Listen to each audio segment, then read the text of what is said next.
Hi friends, welcome to my channel MK wood polishing. ఈరోజు project వచ్చి walnut colour చేయడం. Teak వుడ్కి filter వేస్తున్నాం. ఇది అంటే మన టేక్ వుడ్ ఉంటుంది కదా, టేక్ వుడ్ మీద వాల్నట్ కలర్ చేయడానికి చాలామంది డీకో పెయింట్ అది కొడుతుంటారు కదా, డీకో వాల్నట్ అది కాకుండా మన పొగడతోనే వాల్నట్ ఎలా చేసుకోవాలనేది ఇది మన డీకో వర్క్ లాగా, డీకో సామాన్లు వాడకంటనా. దీనికి ఏంటంటే మనం వుడ్ మామూలుగా పాలిష్ చేయడానికి స్క్రాపింగ్లు అవి చేసేస్తాం కదా, అలా స్క్రాపింగ్ అది చేసుకొని నీట్గా పేపరింగ్ అది చేసి మెటల్ పేస్ట్లు అవి చెక్కింగ్లు అవి ముందే పెట్టేసుకోవాలి. మెటల్ పేస్ట్ చెక్ చేస్తున్నప్పుడు చాలామంది బ్రౌన్ కలిపేస్తారు అట్లలోని. అలా కలపకండి, మామూలు టేక్వుడ్ పుట్టి న్యాచురల్ మెటల్ పేస్టే పెట్టండి. దాని తర్వాత మనం అస్త్ర వేసుకోవడమే. ఇది అస్త్ర కలుపుకునే విధానం. డొక్కులోకి వాటర్ తీసుకొని ముందు గమ్ము కలిపేటప్పుడు మాత్రం ఎక్కువ అవ్వకుండా చూసుకోండి. దానికి ఎంత సరిపోద్దో అంతే వేయండి. మరి గమ్ము ఎక్కువ అయిందంటే మాత్రం అది బేగా ఆరిపోతుంటుంది. దానివల్ల కొద్దిగా రెడ్ కలుపుకొని అది వెళ్ళి గమ్ము వేయడం వల్ల వుడ్డుకు పట్టేస్తుంది. ఇంకా ఇదిగోండి గమ్ము కలిపాను కదా, దీని మీద బ్రౌన్ వేస్తున్నాను. బ్రౌన్ వేసుకొని నీట్గా మంచిగా మిక్సింగ్ చేసుకోవాలి. ఇది మీకు కానీ ఈ ప్రాజెక్ట్ కొత్తగా తెలిస్తే మాత్రం లైక్ చేయండి ఫ్రెండ్స్, కామెంట్ చేయండి ఏమైనా డౌట్స్ ఏమైనా ఉన్నా సరే.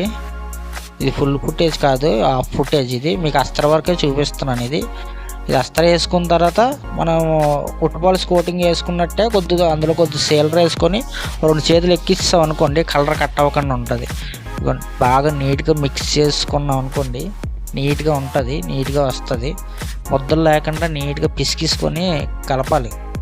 మనం గ్రెయిన్ స్మాల్ కలుపుతాం కదా, అలా నీట్గా గ్రెయిన్ స్మాల్ కలిపినట్టే అది బాగా కలుపుకోవాలి. ఇది కొత్త వాళ్ళకి బాగా ప్లస్ అవుతుంది.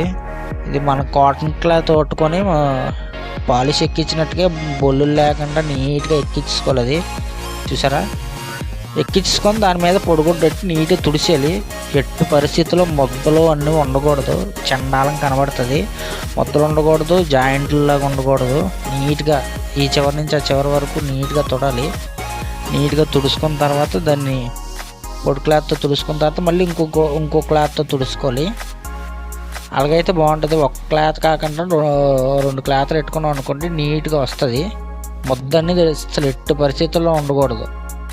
అలా నీట్గా క్లీన్ చేసుకున్న తర్వాత మనం లైట్గా స్మూత్ కావాలంటే స్మూత్ చేసుకోవచ్చు, లేదంటే మనం ఇగోండి ఆరిపోయిన తర్వాత వీళ్ళకి వస్తుంది షేడు. దాన్ని చూసారా, న్యాచురల్ మొత్తం అంతా పోయింది.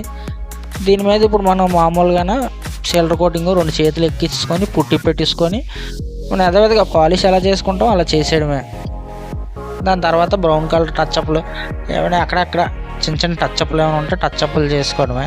అదేం పెద్ద పనే ఉండదు. అది ఇక ఫినిషింగ్ అయిన తర్వాత వీళ్ళకి వచ్చింది. ఇది నేను టచ్అప్లు అవి నీట్గా చేసుకుంటే వర్క్ అంతా నీట్గా వచ్చేస్తుంది. పెద్ద పనే ఉండదు. ఇది చాలా సింపుల్ వర్క్. ఇది నాకు మాత్రం చాలా ఇష్టం ఈ వర్క్. ఈ వీడియో కానీ మీరు కొత్తగా చూస్తుంటే మాత్రం లైక్ చేయడం మాత్రం మర్చిపోకండి. ఓకే, ఉంటాను, బాయ్.